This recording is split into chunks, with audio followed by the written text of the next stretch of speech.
As I was driving here, I really had thought I was going to die. Visions. A lorry overturned, a drunk driver had fallen asleep, or that one of the tyres had come loose and caused my vehicle to spiral into the central reservation, into oncoming traffic on the opposite side of the carriageway.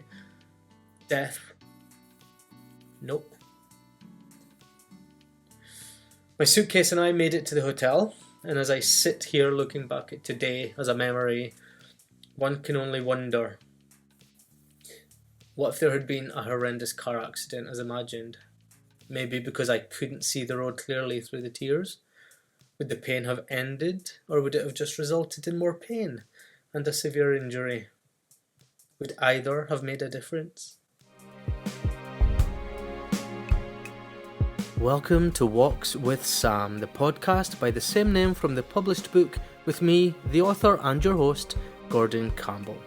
Walks with Sam discusses the burning question, do you really understand mental illness? We'll be discussing the journey into and through mental health illnesses and talking openly about real-life lived experience to raise awareness for all who want to better understand when we are victims and when we're being warriors. We know how important mental health awareness is, so you can show your support for free by sharing this podcast and the book with your own support groups, leaving a review on the book on Amazon or Kindle, subscribing to the podcast, or if you'd like to support the unpaid work that we do and you do find it valuable, please do purchase your own copy or gift a copy to others in your life who you think would also benefit. It's an emotional journey ahead, so we will keep it lighthearted, and please do bear in mind that there will be references that may be triggering to some, so please do stop and come back in as you feel necessary. Enjoy the journey, and let's take a walk with Sam. Welcome to Walks with Sam, where we discuss important topics surrounding the book and mental health and wellness. I am your host, Gordy Campbell, and today, as we begin Sam's journal, we'll be talking about the importance of asking for help during times of mental illness, the difficulties people may face, and the services available to support them.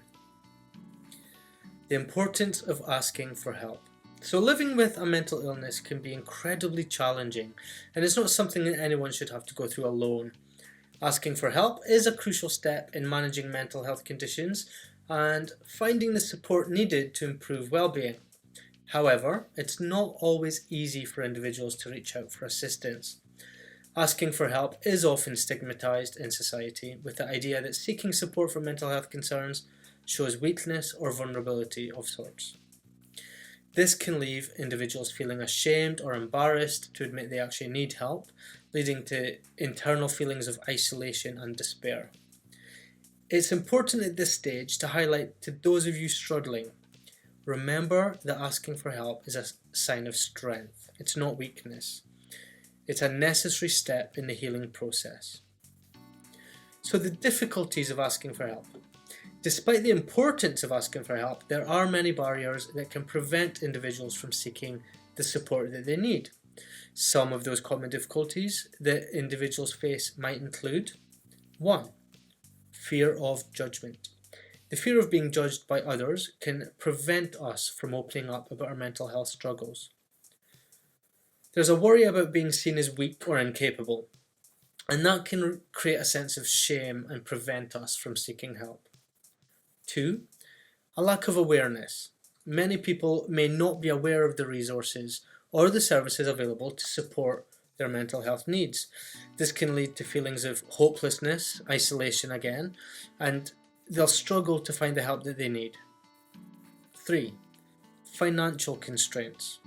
Accessing mental health services can be costly, and not everyone has got the financial means to afford therapy or medication, especially with the timescales of National Health Services being the way that they are currently. That can create a barrier for individuals seeking help because they may feel unable to access the support that they need.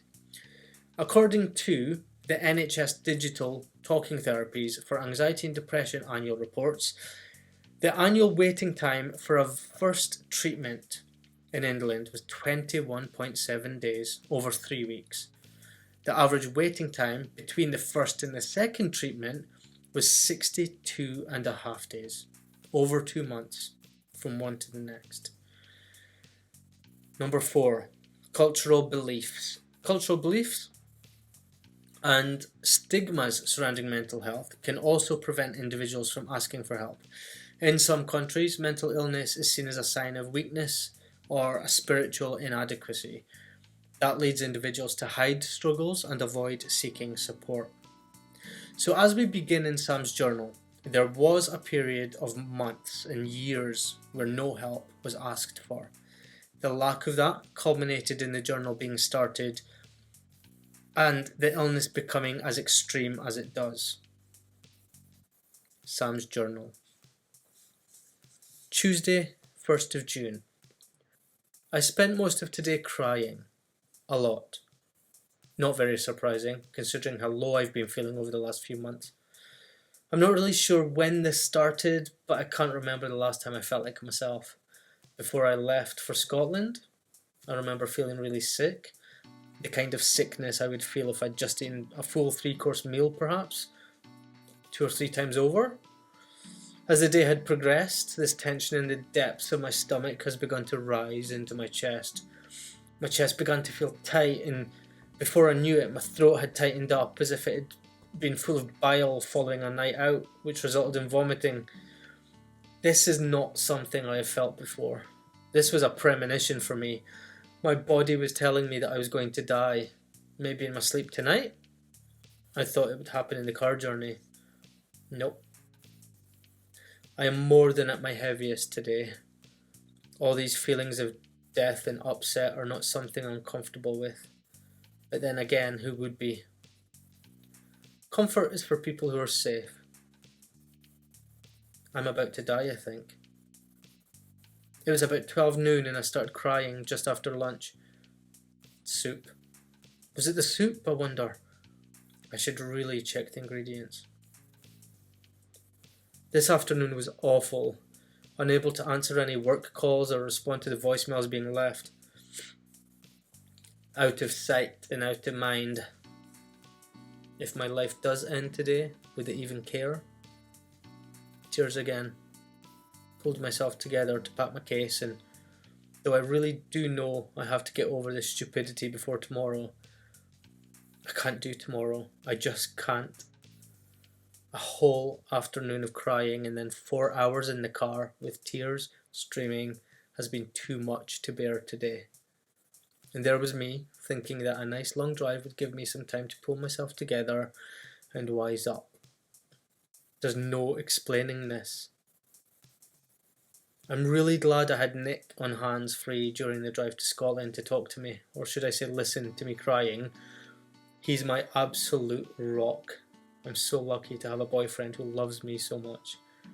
I bet he's really annoyed at me now. I made him late for his rehearsal tonight. Tears again. As I was driving here, I really had thought I was going to die. Visions. A lorry overturned, a drunk driver had fallen asleep, or that one of the tyres had come loose and caused my vehicle to spiral into the central reservation, into oncoming traffic on the opposite side of the carriageway. Death. Nope. My suitcase and I made it to the hotel, and as I sit here looking back at today as a memory, one can only wonder, what if there had been a horrendous car accident as imagined? Maybe because I couldn't see the road clearly through the tears? Would the pain have ended, or would it have just resulted in more pain and a severe injury? Would either have made a difference? Tears again. Good night. Wednesday, the 2nd of June. I woke up startled again this morning. Cried most of the time while getting ready to leave for work. As usual, the haziness and blurriness of life starts again. Tears again on the way to work. 3 2-hour presentations today at a retreat centre. On arrival, the thought hit my brain that I seriously can't do this today. There's no way I can get through this without crying. Talking myself into a frenzy, trying to calm myself down at the same time. I felt awful. Awful, like I was out of control. There was no hold on my actions as I was leaving my body. I felt wrong, like I wasn't meant to be anymore, and it was then that I realised I had left my body. Strange, but euphoric. I stepped out of the car, and precisely like a decision had been made for me, all my personal control had been surrendered to a higher being, something much bigger than me, something more important and impossible to outrun or avoid even. Something in me had died. Had I just died? I am no longer present in my own body. I'm a witness, an external soul viewing myself through a different plane of existence that overlooks the world. Not unlike a layer of tracing paper, but I'm on the top layer, and the outlines are in a different place, unmatched and distorted. This is how today went. I am no longer in control of my own body or life. The first presentation felt like that of being soaked with water underneath a shower head. Everything is coming at you but runs straight to the bottom and away from you anyway. As if it wasn't even happening to me, I was watching somebody else doing my job. My body cried a few times during the presentation. My arms wiped away the tears from my blood-red cheeks and continued to talk using my mouth, lips and tongue. I watched as the people left and listened as people spoke to me, unable to respond. I gave my reasons to get out and exited the venue. What was happening? What was this body going, and what was the plan? No plan, no vision, no ideas, just emptiness. Something has killed me. Something has started the process to take my life. This is how I die. I had uncontrollable shakes and was hysterically screaming at the wheel as I drove away from the nightmare that is supposed to be my life. And then I saw a sign. Health Centre. An hour or two later, or 3, I sat in the car in the small Scottish country village of Newcastleton. I tried to piece together the moments of what had happened since I blacked out. The main points I remember were lying on the health centre floor screaming that I was being killed, in the process of dying, watching a doctor on call to my boss, and being back at the venue to complete my presentations for the day. I wasn't there. I don't know what happened. None of my physical actions can be recalled from this afternoon. What I do remember is the pain. So much pain. I knew I needed help, and that sign saved me today. I'm dying from the inside, slowly, like a volcano preparing to erupt inside me. Maybe today was the eruption. I'm still a spectator. My boss drove all the way from Edinburgh to be with me and wait with me at the health centre, whilst Nick managed to get a train to Scotland so he could drive us both home in the morning. This evening in the hotel has been strange. We had some dinner, more tears, and now I feel that I've really inconvenienced Nick by him having to come all this way and get me, but I also can't remember anything about our conversations tonight. My only clarity from today was my certainty about one thing. Something is trying to kill me. I need help. My life ended today. I've ruined everything. I may as well be dead. Thursday, 3rd of June. This morning I woke up at 7 a.m. Strangely, it felt like I hadn't been to sleep at all. Unrested and instantly awake, like a blink. A moment of darkness behind these eyelids, which would have lasted forever had I wanted it to. I woke to an incomplete feeling in the stomach, an emptiness so indescribable as if a piece of my soul had been removed. The following movements, conversations, emotions and thoughts are gone, almost instantly erased by my brain as soon as they had happened to me. Visions of trees and concrete speeding past me through a cloudy and slightly distorted pane of glass sit in my mind right now from our journey back to Birmingham. as I sat motionless in the car, being spoken to by Nick. Although only a number of hours ago, I cannot remember any of my responses to him as we discussed the key moments of yesterday. My eardrums buzz, hearing but not listening. I knew there was dialogue taking place between us, and as Nick was talking to me, like a distracted child, my mind was not working enough to listen to him. Suffice to say, my responses were short, unmemorable, and at the time seemed like that of someone else's, not my own. Inside me, there's a sense of numbness. The hysteria has subsided from yesterday, and perhaps because I've released the truth and finally let others around me know how I'm really feeling, I'm relaxed somewhat. Relaxed to the point of being numb from the inside out. I have this sensation like my entire being has succumbed to the ulterior powers that showed themselves to me yesterday. There's a comfort about this. Nick tells me today that the company has given me some time off, an emergency appointment has been made with my doctor, and that I have nothing to worry about. Don't worry about that for now, I'll take care of things. Maybe that's what he said. He definitely said something about looking after things. There's no way to know right now. I wonder today if work was the reason for me having such a meltdown. Work has never felt stressful to me, and as I think about it now, I think the doctor yesterday in the surgery had asked about my workload, stress and suicide, but I've no idea how all this pieces together with what's happened. Have I relaxed more because I'm away from work? Am I numb because of all the crying? Have I ruptured a vital organ through my screaming? Why do I feel so guilty? I've inconvenienced so many people. They're all taking the piss out of me. I'm going to lose my job, my house, my boyfriend, and then I'll be left with nothing. My emergency appointment was this afternoon, and my doctor asked what was wrong. Tears again. This time with uncontrollable shakes and twitching. That was a new addition. He calmed me down and we had a chat about the last few months that I've been feeling so different. We chatted about a lot. Mum's death, Nick and I, work, family, social life. Dr. Baxter said that I should start a journal. He said I should keep a record of my feelings and thoughts.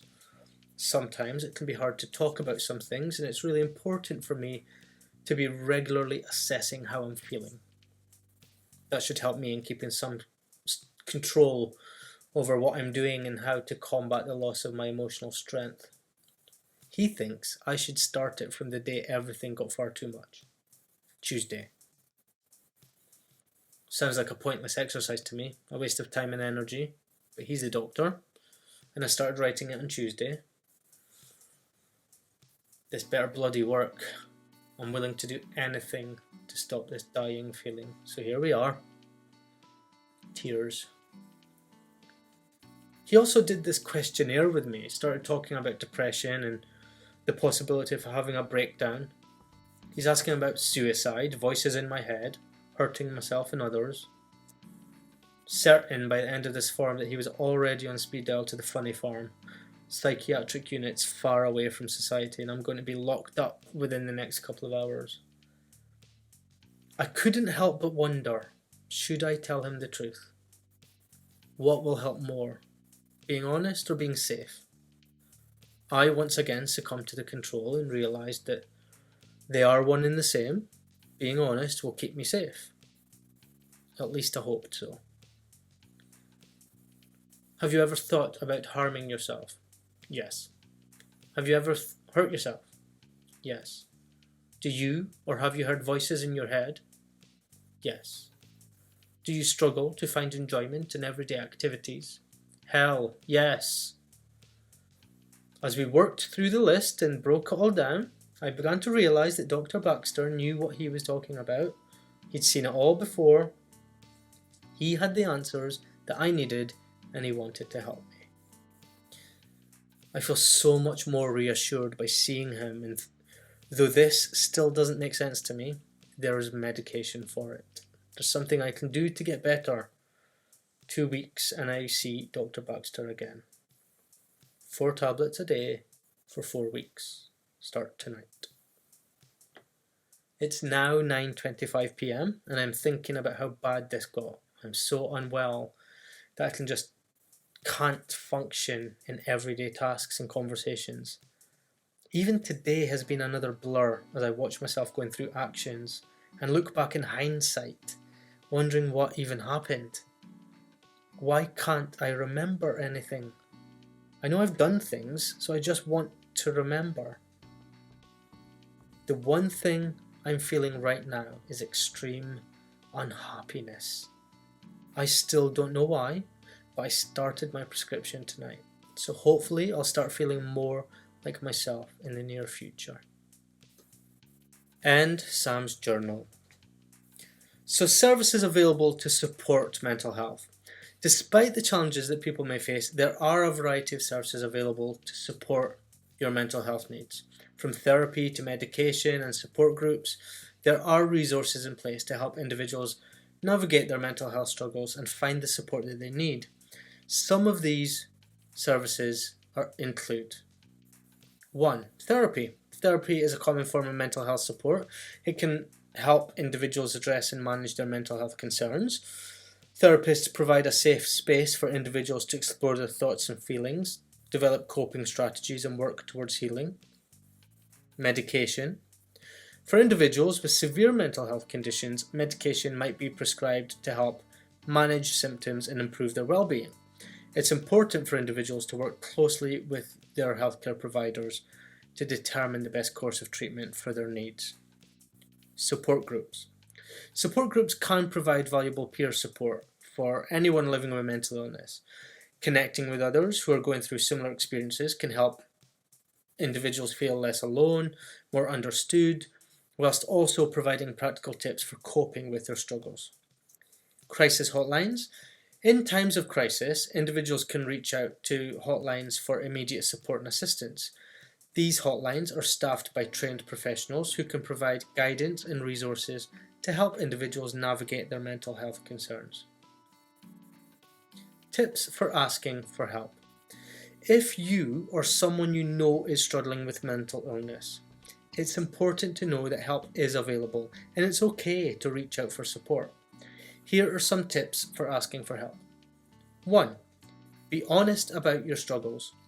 It's important to be open and honest about your mental health concerns when seeking help. Sharing your thoughts and feelings with a trusted individual can help you to receive the precise support that you need. Reach out to a professional. Consider reaching out to a therapist, counsellor, or psychiatrist for professional support. These individuals are trained to help individuals navigate their mental health, the struggles, develop effective coping strategies with those as well. 3. Lean on your support system. Don't be afraid to lean on your friends and family for support. Loved ones around you can provide a listening ear. They can offer practical assistance, help you feel less alone during difficult times. 4. Explore your different resources. Take the time to explore the various resources available to support your specific mental health needs. From therapy to support groups, there are a variety of services that can help you manage your mental health concerns. It might be a good idea to create your own list for your individual needs so that you have it to hand when needed. Next chapter. One pain creates another. Fiona, 48 years old. In November 2019, after a long period of more than 6 months and having ongoing pain, I visited my GP. We talked about my troubles with the constant and continuous pain in my neck, shoulders, back and hips that I'd been suffering with. I was getting no relief from painkillers or massage, etc., which is why I decided to self-refer to my GP. She gave me an assessment and recommended that I monitor it further. My troubles persisted, so I booked in a follow-up some weeks later. On the second visit regarding my pain issues, she then diagnosed me with a low mood, as a result of my living with such a drastic pains in my body. She also prescribed antidepressants. I actually had the medication for 4 weeks before taking my first one. I wasn't convinced that it was necessary, though, as it progressed and being in the same situation with no relief from it since November, I was still aching and increasingly pissed off. When I go to or find myself at work, I can start to feel stifled and suffocated. The emotional stress of discussing my situation or health condition and thoughts, like I have at the minute as I write about it here. I find myself constantly having the feelings that I want the world to end. Then quite suddenly, I can become increasingly irrational and upset by how we, as humans, are treating the planet and the animals that inhabit it. I start to think that technology has gone too far and that we may be in danger because of how much it has advanced. I really don't know how to advise some of the people around me. I was suffering so much, and the medication and GP prescribed caused a lack of concentration and a horrendous weight gain. Evidently, this made me feel much worse, and as a result, I stopped taking the medication after 4 weeks. End chapter. Asking for help during times of mental illness can be challenging but necessary step in improving well-being and finding support. Despite the difficulties individuals may face, there are a variety of services available to help navigate mental health struggles and provide the assistance needed to heal. Remember, asking for help is a sign of strength, not weakness, and it's important to prioritize your mental health and well-being. If you or someone you know is struggling with mental illness, don't hesitate to reach out for support. You are not alone, and there are people who care and want to help you on the journey to healing. Thank you for tuning in to Walks with Sam, a discussion beyond the book. Please do take some time to review the resources available to you on the NHS website or at www.mind.org.uk. Be sure to subscribe for more episodes on mental health and wellness and carry on with the chapters in the book. Until next time, take care of yourselves and remember that help is always available.